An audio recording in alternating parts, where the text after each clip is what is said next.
Welcome back to another episode of Dentistry's Growing with Grace podcast. Join Grace and her guest of the week as they discuss lessons learned in the industry and explore unique insights into ethical growth. Hello, and welcome back to Dentistry's Growing with Grace. Thank you for being here. Thank you for listening. I'm excited to have my friend Sean here with me today. Sean, thank you so much for joining me. Grace, it is my pleasure. I love being part of what you're doing. I love what you're doing. So this is just exciting for me. Thank you. And I know you as the founder of Zana. Tell our audience about Zana. What is it? And tell us a little bit about how you got started in this space. So my dad was a marketing executive for M&M Mars, so the candy company. So he was really helping out dentistry in kind of a roundabout way. And I grew up seeing my dad was the cool candy guy. And when he left that position, he ended up starting a business with 2 manual toothbrushes. And that's a different story. But basically, as a 14-year-old, I was going to Chicago midwinter. I was going to Yankee Dental. And I was shocked that there was so much candy at these dental shows. So I grew up from like the dental supply side, being in dentistry and finding it as a kind of an awkward industry, just to be honest. And basically choosing to work for my dad, we had products, and he wanted me to be a salesperson. And I remember being like, Dad, how do you like teach me about sales? Because I feel like I'm not equipped. I don't really know what to do. And he said, Sean, number one, you have to believe in what you're doing. You have to believe in your product. And I realized fundamentally, I didn't care about a manual toothbrush and having that conversation with a dentist or with the dental team. Like, hey, you can save 10 cents, you can save 15 cents on a brush. So my journey of starting to found Zana was because I was like, what conversation do I want to have with the dentist? What actual problems do they have that keeps them up at night? And no dentist I was talking to was like staying up at night thinking, well, what electric toothbrush do I offer to my patients? Oral-B or Sonicare. That just wasn't what was giving them angst, anxiety, or just kind of fear of the future. But is what patients are coming back. How can I extend the lifetime value of my patient? How can I build this practice of my dreams? So I stumbled into founding Zana and making Zana kind of the answer to some of those questions that I wanted to be able to talk to dentists about. I love it. And for those who don't know, tell us what Zana is. So Zana is a different take on the electric toothbrush model. As I mentioned, Sonicare and Oral-B, they are great companies with great products. And I may not be the smartest guy, but I realized, okay, so if I play in their game according to their rules, they're probably going to beat me because they just have brand recognition. They have huge R&D departments. They have super deep wallets for marketing. But if I can change the rules of the game and compete on a completely different value proposition, then maybe there's a chance for me to be able to offer some value in dentistry. So what Zana does is we have an amazing electric toothbrush. Like, I could bore you with the details of the product, but it's amazing. Dentists, hygienists love the product. Our whole take is, what if we could help you own the high ground of creating a remarkable patient experience? So what does that look like? You go to your dentist and you get some sort of, procedure done. Maybe you get implants, not you specifically, but somebody, right? And 3 to 4 days after the appointment, they kind of thought it was over and done with. They had a good experience, but they get a gift in the mail. And they open it up and they realize it's from their dentist. And they're kind of like searching the box, like, is there some sort of invoice? Is there, like, am I getting charged for this? And instead they see this little note that says, this is a gift from your dentist. Now they have this box that's beautifully designed, and they open it up and they see that there's this custom insert that says that because you go to our practice, you're not just a patient, but your family. So it's pretty much the why message that this practice has about how they do dentistry differently. And then the patient removes the insert and they see front and center their name branded on the toothbrush. And the practice logo is also branded. But the whole, this whole unboxing experience, this whole unexpected gift, it's just meant to be one of those like wow moments of like, oh my gosh. So it's an amazing electric toothbrush. Yes, it's an amazing sonic brush with sonic technology, 48,000 vibrations per second. It's what it can do to elevate the experience that the patient had in the practice, to make the dentist look like a hero. That's really what Zana is here to do, is make practices look like heroes. Awesome. Well, you know how I feel about marketing, and you know how I feel about the patient relationship and communication, and that experience that you just painted for us, I think is something that any dentist can relate to. And I'm going to kind of veer in a different direction here and say, well, that sounds pretty labor intensive. Do I need to give you the name of each patient and their address? Like, how does my team place this order? How do we make this a part of our day-to-day operations in the practice to build value and to leverage this for our patients? Yeah. So basically, we tried to make it where there's as little friction and a small lift as possible.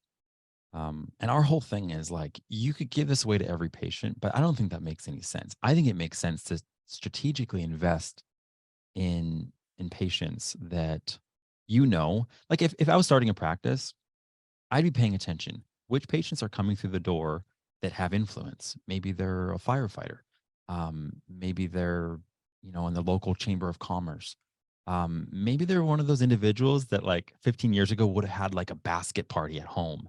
They have charm, they're connected, they're a networker. And I would double down on those patients to give them the best experience possible, because stories ultimately that can be told are stories that can spread. But patients don't always know how to talk about the story of a practice. Like, patients remark on what's remarkable, but they don't know how to talk about a crown margin. So you're a practice, you realize that there's a patient that came in and either they got a high dollar procedure or they're just kind of influential and you want to double down on them. It's as simple as filling out a form, first name, last name, and patient address. Because we're sending it straight to the patient, and we do need to know the patient's name so we can imprint it on the brush. But aside from that, what practices do is they either buy like kind of some credits in bulk, like 24 at a time, or they subscribe to where they just get 3 credits a month. And the reason why I call them credits is because they're not physically buying the brush, because we need the brush. So they're paying for credits and then they're redeeming those credits every single time they fill out a form. So really, it's pretty simple. It's just like, oh, this is a patient we want to invest in. We want to create a remarkable patient experience. Fill out a form. We get it, and we turn it around within 24 hours. So it's pretty quick. Wow, that is quick. I was not expecting that. I love it. I love the whole concept. And whether you're someone who wants to provide this gift to all of your patients, to all of your new patients, to your orthodontic patients, to your restorative implant patients, whatever it may be, I think there is a place for this in your practice. And I talk a lot in my Facebook group about how today I actually made a post about how we sometimes accidentally reward bad behavior in the dental practice, and how this happens, how we've got, sometimes the squeaky wheel gets the oil, and we want to get away from that as business owners. We want to focus on the positive, because that's what's going to help us get our team on board. It's what's going to help us just facilitate joy in the practice in what can be a very stressful environment. And I look at this as a very good method to do that, because you get to, maybe you have your team pick out 5 patients that week that were really grateful for your service, that were on time, that were kind to your team. There's this phrase that we get more of what we give our attention to. And so you could even have it be like an all-star type gift where we would love more patients like you, and you really made our day this week. So it's not like an everything gift, but maybe it's a gift when a patient refers a friend or family member to you. I wouldn't use it. This is just my 2 cents. I wouldn't use it as like something to try to make things better. Wouldn't be like a make better policy. It wouldn't be something I would want to give to a difficult patient, because that's going to lead to more difficult patients. But I love this as a system. I love this as a regular ongoing part of building that word of mouth and duplicating, I guess, your good patients, your best patients. So I absolutely, I love it. So you and I both know that the dental profession is a tough space to be in. What are some of the challenges you faced in this space, and how have you seen yourself kind of overcoming those challenges? Well, I think part of it is the fact that my business model is very B2B to C, right? So the end user is not the dentist or the hygienist, right? It's the patient. But I don't want to go direct to patient or direct to consumer because I want this to be something that can elevate a practice, that can really help them with retention, lifetime value, like I was saying. But the problem is, dentists don't have MBAs, right? They didn't go to business school. They're not versed in strategies for differentiation or really how to authentically brand their practice, how to stand out. So I find that a lot of dentists are like, okay, I want to be different. I've heard about this differentiation. I want to brand myself in a different way. I really want to get ahead in my neighborhood or in my community. But then they end up looking around and doing what everybody else does. And I can't blame them, right? The approach to how they handle oral care in the mouth has to be very risk averse. You want to lower liabilities. You want to follow best practices. But then the hat that they need to have on, or the lens they need to look through when they're thinking about pioneering, when they're thinking about innovating, when they're thinking about courageously doing practice the way that only they can, which is really their sustainable advantage, it means failing in the marketplace fast so that you can find out what works. It means adjusting, means being agile, it means embracing risk and dancing with that tension. And that's something that I don't think a lot of dentists are familiar with or aware of. So I find myself, the challenge is, how do I educate? How do I lead? And how do I share something that's altogether kind of a new concept and a new idea that I think would make sense if I was just talking to marketers, if I was just talking to individuals that really understood branding, that really understood differentiation. But because they don't, I find myself having to take that educator um, role of, let me come alongside you and tell you this is part of an answer to what it is that you're wanting. It's gonna lead to more fulfillment.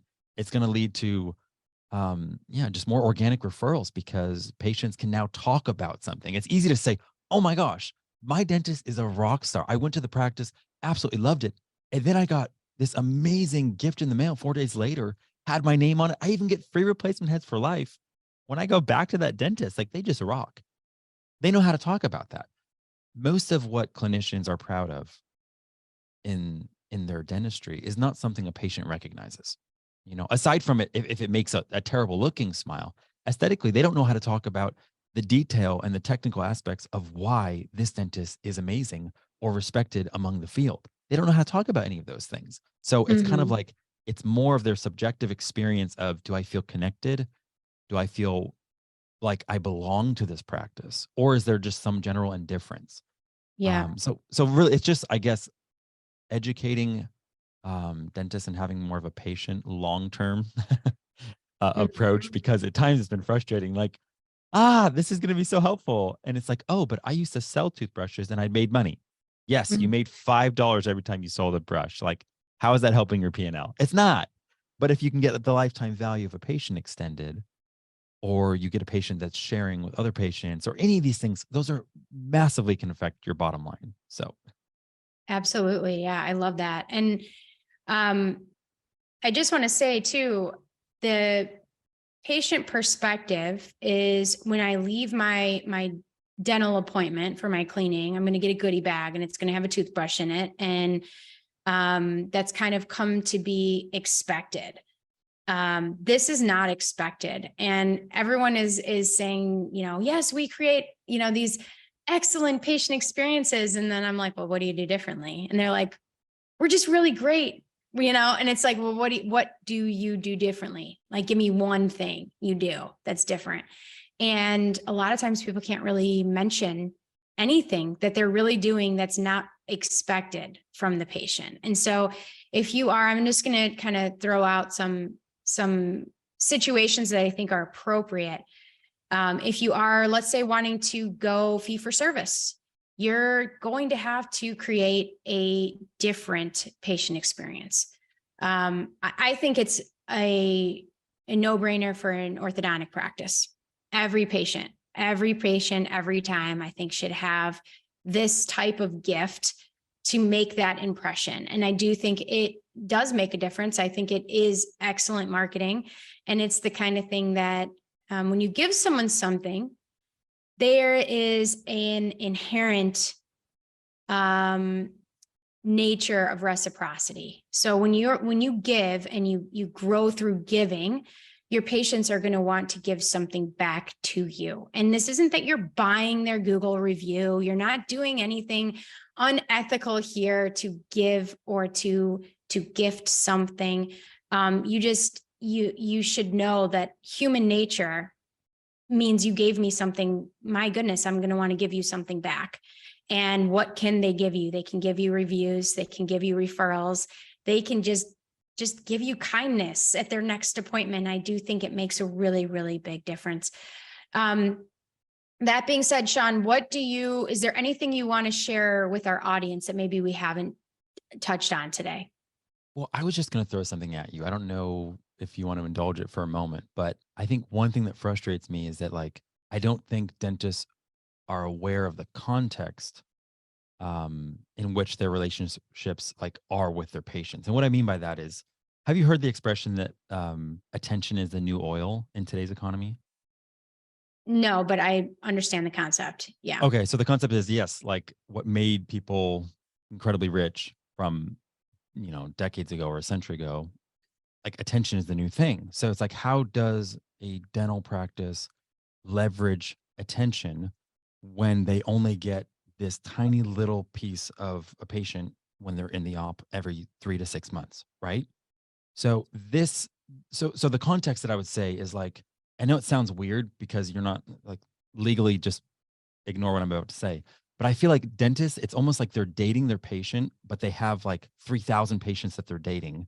How would you disclose who you are? How would you grow a relationship? How would you even be able to foster healthy intimacy with this patient when you only have 30 minutes with them every 3 to 6 months? Well, think about like a date. You go on a blind date or you go on a date, which I know, Grace, you've been married for a while. So this is not something you're out of practice, as am I. But I had a coworker the other day that received some cookies in the mail that came to the office, and it just had some initial. And what happened was they had gone on a date that weekend, and then a few days later, they get these cookies delivered to the office. And what happened? Oh, I'd be so creeped out. But anyways, go on. Well, but what happened was this was a multiplier moment where all of a sudden, it's the same as like a thank you card or flowers, where all of a sudden it gets that individual to think back on their previous experience a few days prior, and it becomes this lens to really magnify how that experience was. That's why people send, again, thank you cards. But if you take this whole example of you're dating someone that's deployed a little further, oh, go ahead. I was just going to say, I like the idea, but not to the workplace. I like the idea if it was to my home, but it almost feels like you're being possessive when you send it to the workplace. Like you're making a statement, which after one date, it might be a little much in my opinion, but I hear what you're saying. But like, send the flowers to my house, Gotcha. Well, thank God we send the brushes to their house. So here's the other thing about the idea of the deployment is that what happens if your dad's deployed or someone you care about is deployed, what do? You typically send them a care package, right? And in that care package, let's say it's like your son's deployed or something like that, or let's say that father's deployed and he sends a gift back to his kids. He sends a teddy bear. Why does he send a teddy bear? Because that teddy bear becomes a symbol of like the affection and the care that the father has that's like far away. They can't be there in person. And when the son or daughter holds that little teddy bear, it's a symbol of care from their dad or from whoever is deployed. I can't wait to talk to you after this podcast because it's going in my mind's going into a different. I'm gonna call you tonight because I have to tell you something that's totally unrelated. But I agree 100% with you. Well, so here's the thing. So you get 30 minutes or an hour or some time with your patient, and then now you get this multiplier moment of 3 days later, they get this gift, and then you get your logo on the brush that they see day and night, which becomes a symbol of your care. where awareness, top of mind, mind share, attention. Now you get to own more of that in the mind of your patient instead of them just thinking about you every 3 months. So Sean, you just illustrated beautifully what brand recognition is. And I've been marketing for dentists for about 15 years now, and I use the word brand recognition all the time. And I've never illustrated it for anyone. So thank you, because you're doing such a good job at explaining this and putting it into real life context. But it's so true. We don't even remember a brand until we see it 7 times and see it consistently 7 times. And so many people don't have that background knowledge, don't have that business training, don't understand and don't appreciate brand recognition in the market. And I can tell you this is rampant in dentistry, because this is all I do is dental marketing. So all day I hear people say things like, oh, that Facebook ad didn't work because it's not a lead generation strategy. It is a brand recognition strategy. And so there's this conception in dentistry that if you cannot draw a straight line between the action and the reaction, that it didn't work. And marketing doesn't look like a straight line. Marketing looks like a very, very messy, squiggly line. And it has everything to do with playing the long game, with establishing brand recognition, with not just having a reputation, but thoughtfully crafting that reputation. And your product is a relationship builder. It's a value add, and it's a brand building tool that's easy, affordable, and very, very effective. And I definitely recommend it. And I will say I have a Zana toothbrush and I love it. And it's very high quality, very, very effective. You don't have to worry about, is it going to be up there with the other brands out there? It is top of the line. And so if, any of our listeners want to learn more how they can get this amazing branding and reputation builder into their practice, where can they find you? myzana.com, the website, probably on Facebook, you can reach out to us, but any way we can help a practice, we'd love to do that. I love it. I love it. For those of you joining us today, thank you so much for being here. Sean, you're amazing. I really am loving watching your journey in this dental profession, this great dental profession. And for those of you following along, I'm Grace Rizza, owner of Identity Dental Marketing. And you can follow us in our Facebook group, Dentistry is Growing with Grace, or any podcast platforms. Thank you so much. And I hope you all have a great day.